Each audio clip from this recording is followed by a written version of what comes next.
It certainly has been a while since I've actually played a game and recorded it for once. I've just been doing a lot of one shots for the guys on the Discord and all that, but I got some new games recently. Thought I'd give them a shot. And this one was an interesting one, Citizen Sleeper. Operator. So the game basically, from what I was reading, where it's like a choose your own adventure thing, and you escape from lower class and you try to make it as medium class in a very techno world. But an operator, so there is apparently classes out there. An operator works at drones to have precision. An operator usually cerebral people. Extractor. Extractors work on resource extraction, often in hard vacuum environments. Sleepers assigned to extraction work are often confident, self-sufficient, and have a high level of endurance. Approach a problem. Yeah, it was also saying that it tries to emulate doing a tabletop sort of thing. So these would be like your D&D skills, which I find interesting. And then there's mechanist. A mechanist repairs and modifies automated systems used in industrial resource extraction. Sleepers assigned to mechanists work are usually diligent, careful, and structured people. I'll check at the mechanist. The drone one I did like, but I think I'll save that for my own little run through.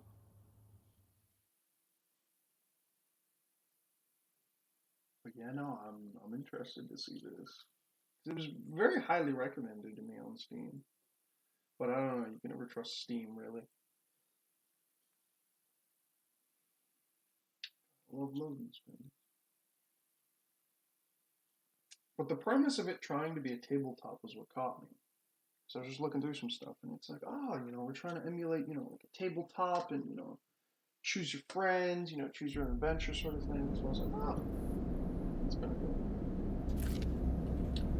Well, the first thing you become aware of on waking is the disconnect, the delay between thinking and feeling, between wanting to act and acting.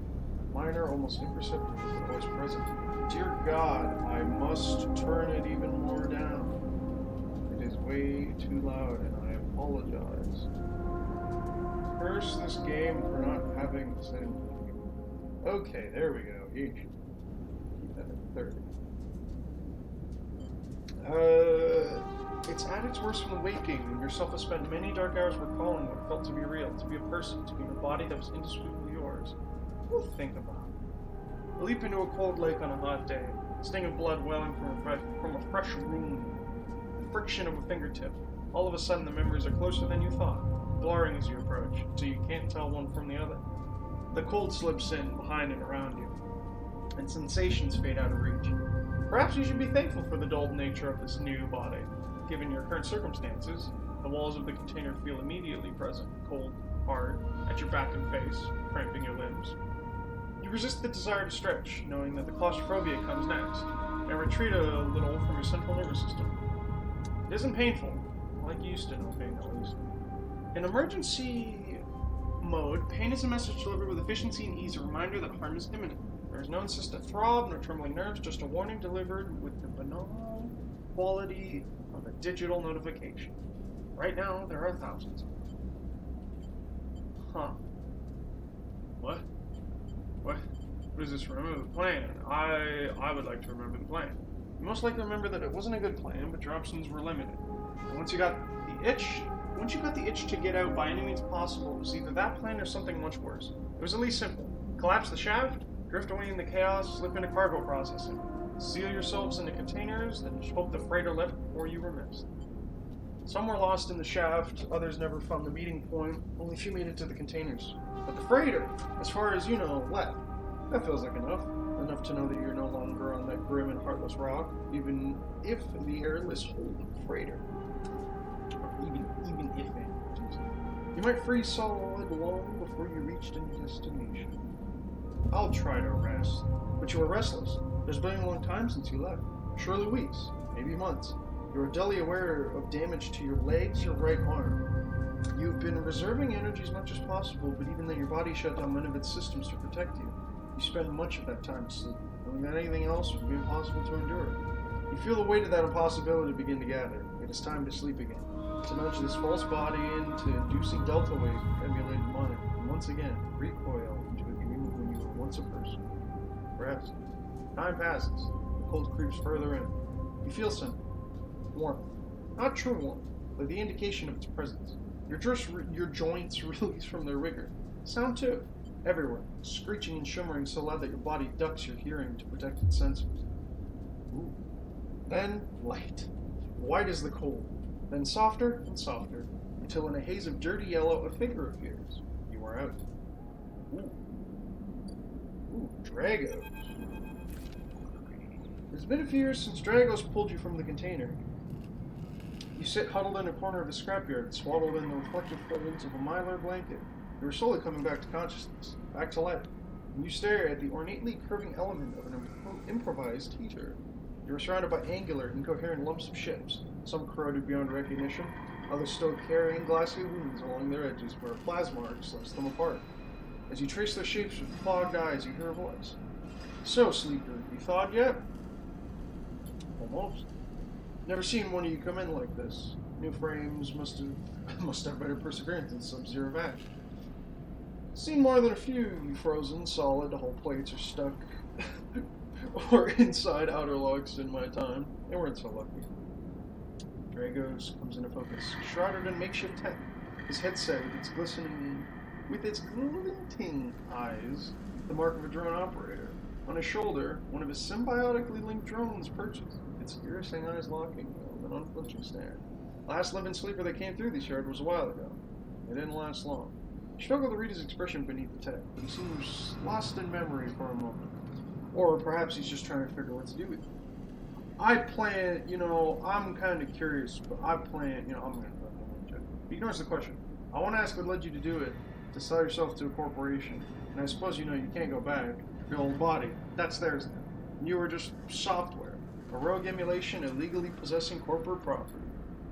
You're not alone. You remember biometrically signing the forms, the cold floor on your feet, as you padded to the sleeper cells. The promise of a life off-world, but as you do, you get the now familiar sensation. These aren't your memories. These are things you know, and not things you feel. You're no longer that person. You're an offshoot, a copy. What you won't know is what's ahead. At least the last one didn't. There's no easy way to put it. That body of yours is falling apart. It's the same way for any sleeper who makes it out. Issa and Art wants to protect their property, but if they can't keep hold of you, well then no one can. Remember that too, or at least rumors up from the other sleepers. Planned hubsolence, a built-in independence on the regularly administered supplements that were part of your routine. Stop taking them and your body begins to shut down. Separate from your emulated mind. How long has it been? How long do you have? But for now, sleeper, you're one of the lucky ones. Dragos glances up and away towards the glassy dome of the eye. The eye is the best place you can be right now. The eye? The station. You'll see soon enough. Dragos impatiently chips his weight. Look, I've got things to be getting on with. Trails off. There's no freighter container I've been using as storage out in the stacks. We haven't been pulling in much valuable scrap these days, so you're welcome to it. Something wells up inside you. Emotion. Fatigue. Shakily fatigue. Alright, you head on up there. You look like you need some rest. And with that, Dragos stalks back into the rigs. His drone's already converging on a rusting hull. Plasma flashes silhouetting his spindly figure as he returns to work. Well then, welcome to Erlin's Eye. Life on the Eye runs in cycles, during which you can talk to characters, explore areas of the station, and perform actions. At the end of each cycle, you need to head to your current home to rest. Rest and move time forward on the station. Head to the empty container to rest. Where is... Okay, there's your home. I would like to end cycle.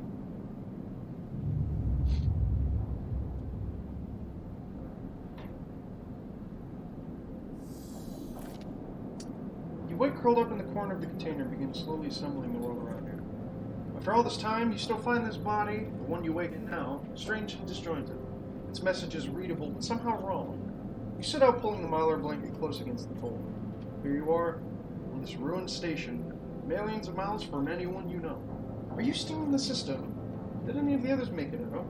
It's impossible to know. After all this, what matters? I would like to live.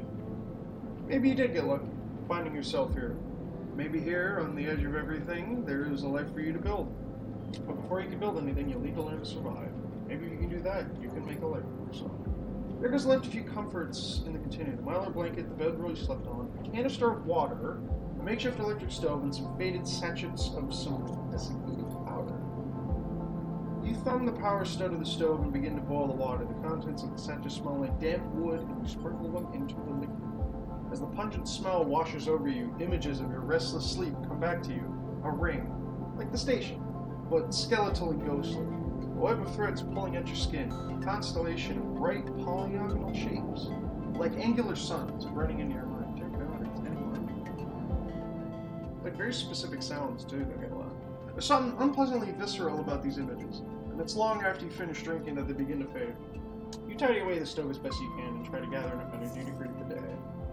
Ooh, what is? Okay. Your condition represents the current state of your artificial body.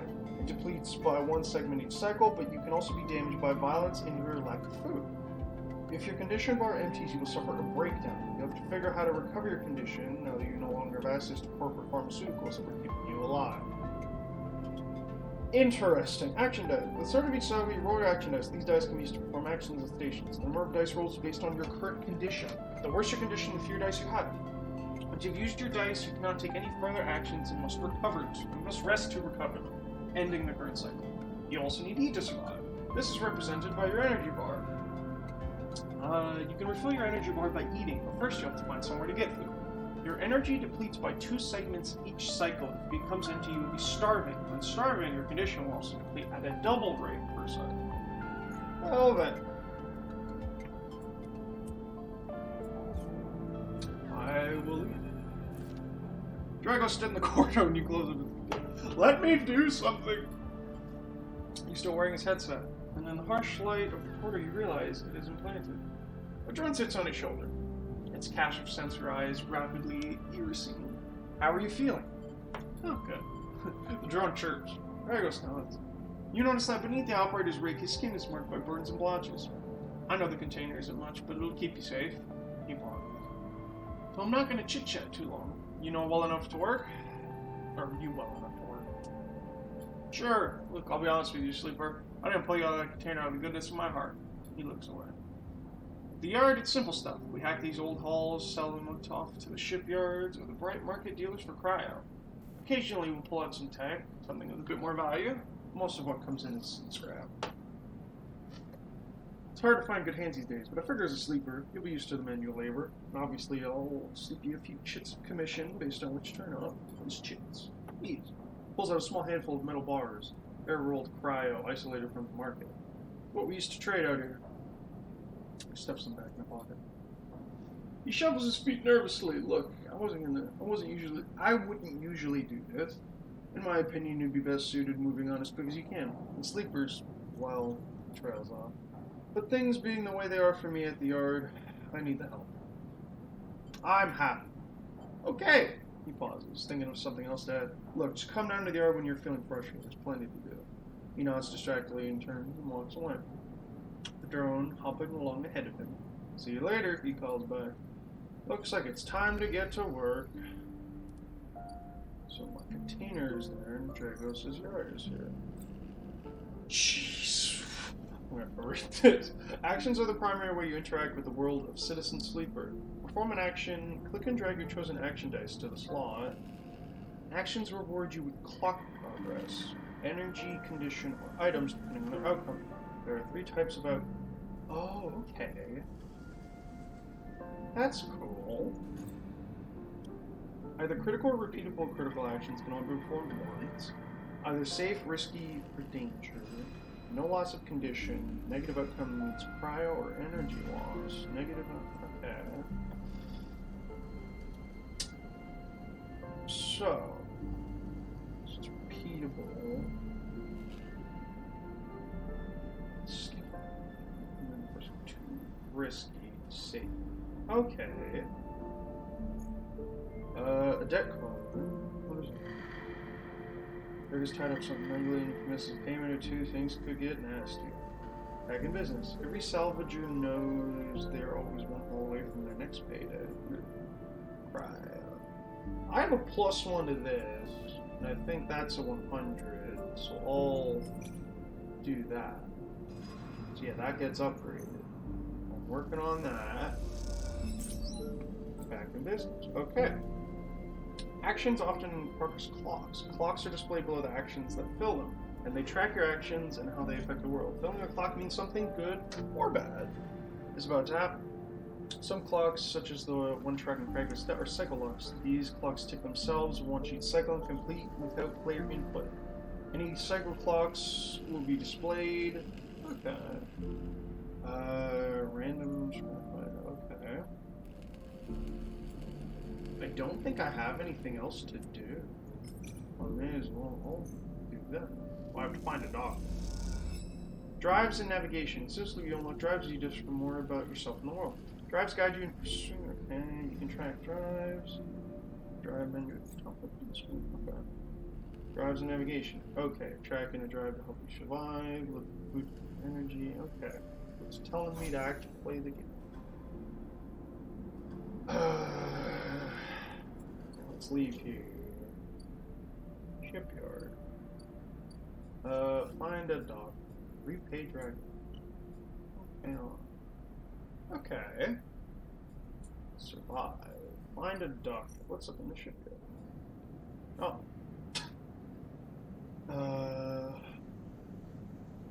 That's... I don't trust that. No. God. I'll risk it for the biscuit. Oh my gosh. Okay. Do I want... Dragos is kind of like the only guy... Oh, there's way more to this ship. I don't know why I'm surprised, but I didn't think that there was this much. Yeesh, okay. Wait, whoa, how, oh, okay. Wet dock. Old dock terminal. Bright market. And Lowen. Let's check this out. Bright market. Ask for directions. Oh boy. I mean, that's, I don't know. I don't trust that, and I don't have a good enough dice that I really do trust. Passage below it. Let's see what's here. I'm assuming this is a salvage switch. Several cycles to reach the standard boat. Return to the route. Oh. I think... Here, what's Doxy for? Merchants willing to run the gauntlet with the feeling system array of those mentioned. Okay. Some stuff to do. You know what? I'll ask for directions. I'll risk it. I mean, it's either positive or neutral. Local knowledge. So how do I use this? Ooh, new drive discovered. Sabine, slum doctor. Next comes the call from the enforcer at the door. You shuffle down the flickering hallway towards the open apartment. You keep your head down and your shoulders high in the queue, trying not to bring attention to yourself. You were thankful for the tip-off that a doctor was operating out of this place, but now you are here, you aren't so sure. The gang enforcer on the door, the flickering light strips, the decaying hab block, they have all made the long queue a test of your nerve. But your options are few, and without a supply of stabilizer, your body will. You suppress a shiver and shuffle forward to the front of the queue. Try to find something to distract yourself. Let's look inside. You lean against the door frame and look into the apartment. The entryway is dark, punctuated by the green indicators of stacks of sealed containers. You lean in and see amber light filtering through a far doorway, screened with plastic sheet, beyond which blurred shapes move. The slap of the enforcer's palm against the door jerks you away. Wait your turn, he growls. After a few moments, a figure pushes through the doorway, and you catch a distant voice. Send the next one, Toshio. The enforcer jerks his head, and you slip inside, passing through the dark entryway, pushing through the plastic sheeting on the far door. The room beyond is bathed in warm light. The floor-to-ceiling transparent panel gives a full view of the bright market's sealed roof and the buzzing traffic above. And for a moment, you are transfixated by the motion. Oh, you're tiny. Come, sit. Comes a sharp voice, and you see a silhouetted figure turned away. and place the plastic sheeting over the frame of a simple folding bed. Make your way across the room. The figure turns, and as they do, you see an expression of confusion flash across their features. They open their mouth as if to speak, they blink, and quickly regain their composure. Please, sit. They gesture on the bed, then turn to an open case of tools on the table. You sit. Sabine turns, a compact diagnostic scanner of some kind in their hand. They hold it to their eye. Remain still, please. Their tone is clipped and businesslike. You stare ahead, still dazed from their expression when you enter. Fear, recognition, sadness, unmistakably etched across their face. How long have you been on the station? They ask, and scanner still without. Few cycles. They nod. It's good you came to me. They set the diagnostic scanner on the table. I'm going to start by assuming you don't know anything. They take your arm and roll up your sleeve, injecting your synthetic skin. Your body's dying. They say it without ceremony, without drama, but without empathy. SNR doesn't like to see its proprietary technology let loose to prevent bodies like yours, frames as they call them, from being stolen, repurposed, or in your case, escaping. They built in a process of so-called planned obsolescence. Frames decay rapidly when not regularly injected with stabilizer, one which SNR remains the sole producer of. They look up. Sound familiar? Yes. Good. That may help. They swap to your other arm, running some thin metal device over your skin. You feel your forearm tremble. I'm sorry, Sabine says, and you're unsure if they mean for the cold touch of the metal or everything else. Emulations like you, sleepers, as most people know you, aren't classified as people in any of the surrogate systems. You have no rights, no status. They focus hard on the inspection of your arm. And SNR has no reason to really stabilize you into the market. Sabine looks up to you as if apologizing again, but they stop themselves. I know little of this is of use to you. They turn away, disassembling the metal instrument and cleaning it. Silence fills the room as Sabine works, and then the silence gives way to tension. You stare at their back, willing them to say something, anything. Sabine turns her face to you. I may be able to help you. They sigh, and you see the darkness under their eyes. Hear the fatigue in their voice. They gesture to the door. You don't push her outside. You're not. He works for my benefactor, Yadaga. They're influential and low-end. They give me this space to work, run the door, and take the profits. At the same time, I have to fix up their enforcers, tend to their implants, sew up their wounds. They look away. But Yadaga has connection. Smugglers from the Star Wars belt. Mercenaries working for the corporations on Ember. If they can source the stabilizer, maybe you'll have a better chance. Sabine sets down their slate, their notes complete. This is dangerous, and it'll be expensive, but I think we can do it. Why would you help me? Sabine walks away to the window, their face dappled by the shadows of passing drones. Let's just see if this works first. I'll let you know when I have a lead. You nod and leave, Sabine still staring out, unmoving. When you reach the lower level of the market, you look back through the panels of the roof. See if you can see their face. The room looks dark against the lights of the market. You duck your head and walk off into the crowd. Well then. So that's probably going to take a few cycles. And street food then. I don't know. Well, I can't do anything. It's crafting fun. Oh, crap. I've got money. Data. I have nothing. I don't have anything, so I don't think I can do anything. Complete accuracy. What do you mean accuracy? What are you talking about? Is there something at Docs? No, not Docs. Tunda. Steel talk plan? Explorer. I don't have anything. I'm probably supposed to go buy stuff. It's being surgery. And that's going to take about 3 cycles. Vortex storage. Low-end gate. Memphis. Memphis is busy. Its broad face uplit by the makeshift gas burner in front of him. With precise, delicate movements, he lifts thick chunks of marinated fungus into a dented wall. His other hand idly tossing a metal bowl of sliced vegetables and some red flecked dressing. It smelled incredible. He watches as he fulfills a set of orders, heaping the fungus with bright salad and disposing it in plastic trays. A stack of chits rattles in his apron pockets as customers file past the burner, handing over pay. I will approach. You join the queue. It's mostly made of off-duty salvagers, vac suits unzipped and rolled down to expose stained vents, grubby mods, a lattice of scars and tattoos. They discuss the best food on the eye, the best drink. Comparing notes on bright market dives. Their words cut through with heavy spacer slang. Eventually, it's your turn, and you shuffle to the front.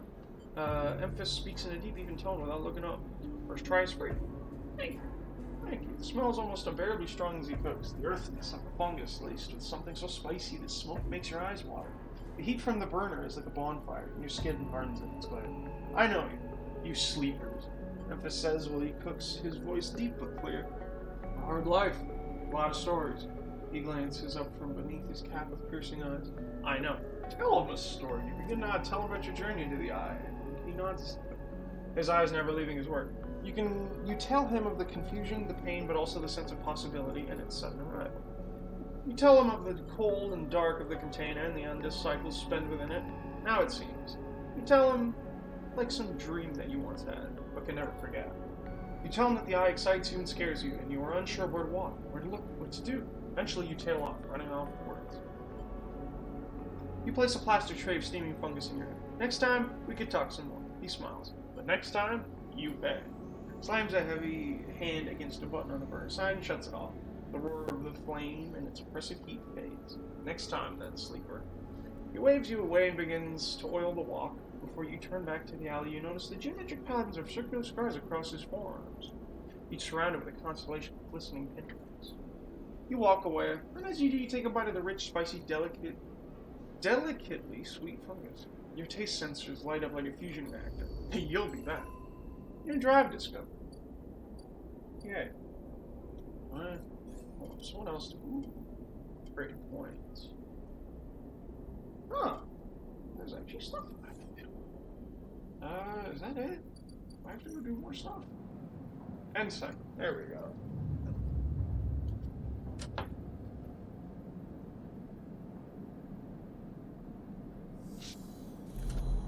Fading. This time you don't wake up. Instead, the ghost of the station, shifting skeletal ring surrounds you. For a moment you are gone, absent from your own body, stretched out across a colorless void. Then the connections begin to establish themselves, threads tugging on the edge of your mind. These threads become vectors of exchange and then extensions. As few thoughts slipping away, count, dissolving into the millions of distributed knowns they connect to. You see the station. No, you feel the station, a web of texture. Smooth liquid. Touch it! You find a point in the station and you connect to it, pulse it. Follow loops and paths under and around it. You touch more parts than you have fingers. And then you try, in a moment of impulsiveness, to connect them. The flow passes through you so rapidly that you feel yourself being carried away with it, splitting and separating, eddying and gathering. As you do, things occur to you, things that you can't possibly know. You reach out, try to grasp them, try to touch them too. You notice a tugging feeling, pulling at you insistently, as if it were a small child. Somehow it is pulling in two directions at once. You look down. All of a sudden, everything shuts off. You come back trembling into this unfamiliar body, both yours and not yours, all at once. You find yourself standing in the container, eyes now open in the dark steel walls. Feel a change with you. Shit. You close your eyes for a second, you feel it waiting. The station splayed out across your mind, a storm of connected nodes, waiting to be explored. Then it's gone. Well then, I need to do stuff. Okay. So, I'm good on Dragos' stuff.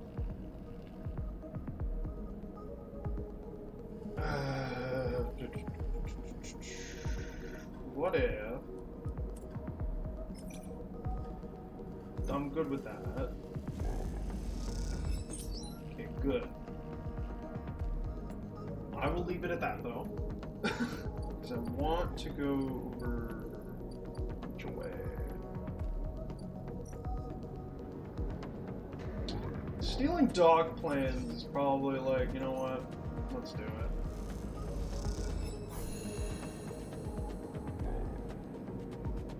I haven't even watched this. Okay. So, oh. As you slip through the crowd towards the passages out of the rotunda, a voice calls after you. Hey, sleeper. Turn around.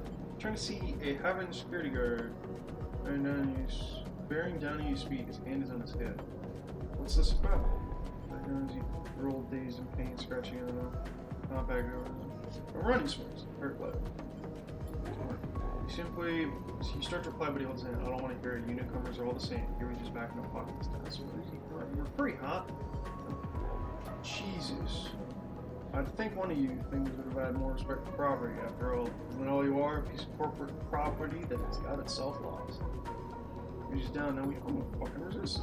Try to stumble to your feet, but you still feel weak from whatever he hit you with. And easily twist your reaching arm and forces you back down to the floor. Another voice suddenly joins his. You can't quite make it out, but the officer drops you hard on the floor. You struggle against the restraints, and then they release. And you are being held to your feet, dusted down the range.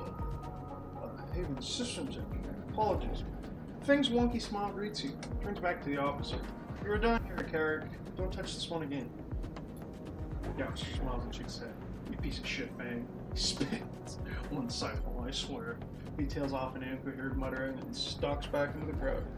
Things smile fades a little. Shall we? He gestures to the tunnel. Who are you? Your new friend. He gives you a pointed look. After you, please. You walk together out of the bright rotunda and into the flickering light of the tunnel. You good? Security's jurisdiction is a little fuzzy. They will protect their property with a certain zeal. I'm good. Glad to hear it. Believe it or not, don't make a habit of broken uniforms. He nudges you to turn at a junction. Having it. We're all one dysfunctional family. Ben puts an arm around you. I'm not part of the security branch, though. Don't worry, I'll do systems. Having it. Think of us as an administrative association for the lower eye. Depending on who you talk to, we either emerged as a response to or a constitution of Andrew Erlin's original union. He smiles. Personally, I avoid the topic. He stops you in a quiet passage. Look, it's not what you're going to discuss. I saw you with those plans. Well, I know a little about your sleepers. I have a small proposition for glances around. But, well, this is not the place for it. I have an office just across the way. Give me a second to prepare, then when you're settled, stop by. He lowers his voice and gives you a dark look. In truth, I need you. If what they say is true about your sleepers, well, there's work to be done. Pats you on the back. His voice brightened, his dark look gone. Stay clean, sleeper. I won't always be watching. He walks off down the passageway, raising a hand in farewell. Well, that was like a horrible idea. Stranded mercenary. What's going on over here? Hey, you. Want to earn a chit? Ankita stands behind a huge pile of tied together whole plates. She stretches out her back, her shoulders bulging beneath her plates. Me too. It's goddamn station. She sighs and pinches the bridge of her nose. Alright, come here then. You cross the docking concourse as she begins to split the plating into two bundles. What is with this place, she asks. She angrily lashes the massive plates together. Everyone wants the cut. She straightens up to an imposing height, her armor plates creaking. And looks you up and down. Or is it just that you all think I'm an easy one? We all need to survive. You keep this off. I get it. I do. She shakes her head. But if I could just go one cycle without some jumped up grifter trying to make me for an idiot, then that would be nice. I need to hoist one bundle of plating onto her shoulder. Come then. Enough chat. You gotta earn those chits. You struggle to shoulder the plates, but you do eventually. Nikita gives you a look. Trips this way. Then she sets off down the gantry at impressive speed. As you catch up to her, she turns in her passage, pushing through a small crowd of stevedores. Why are you doing this yourself? I mean, why aren't I hiring those good folk? She nods back at the stevedores. I paid Havenage. I should probably start saying like that. Enough. They're currently rinsing me for a warrant I can't vacate unless I either fix the ambergris or sell enough as scrap. Ambergris? Is that your shit? You catch on fast. She gives you another overlook. She rapidly turns around another corner as you trail behind. She got cut up pretty bad on her last job, and I had more up here for a spell. But since then, it's only gotten worse. Someone got in and sliced the core from our ship mine, so now she's gone dark. She shifted the panel on her shoulder. The upshot is that I'm short on ship mine.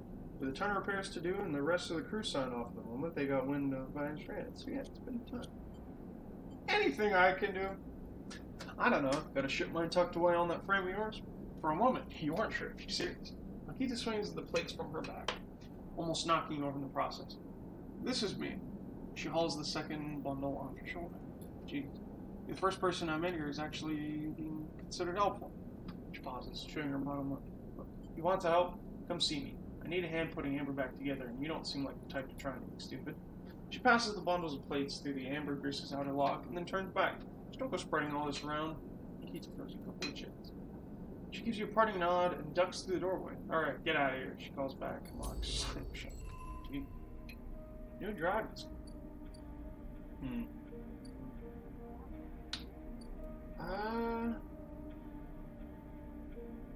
That's got 2 more cycle. Let's see what this is. Cell components. Strength.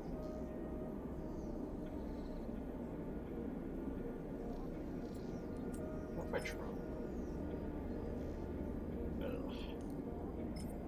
I'm not in that much of a need. So that gives me more. Trusted trader, 12 credit. I'd rather help good old Drago. Where's my dice? I'm willing. That's like 75%. Come on. Yeah. Okay. Getting the hang of this. But that, I think, is good enough for this episode. Do let me know if you want me to continue, because this seems like a long-term game, and I would totally be down. It's a nice, chill, game. I can just do my own thing. But yeah, I will see you all next time.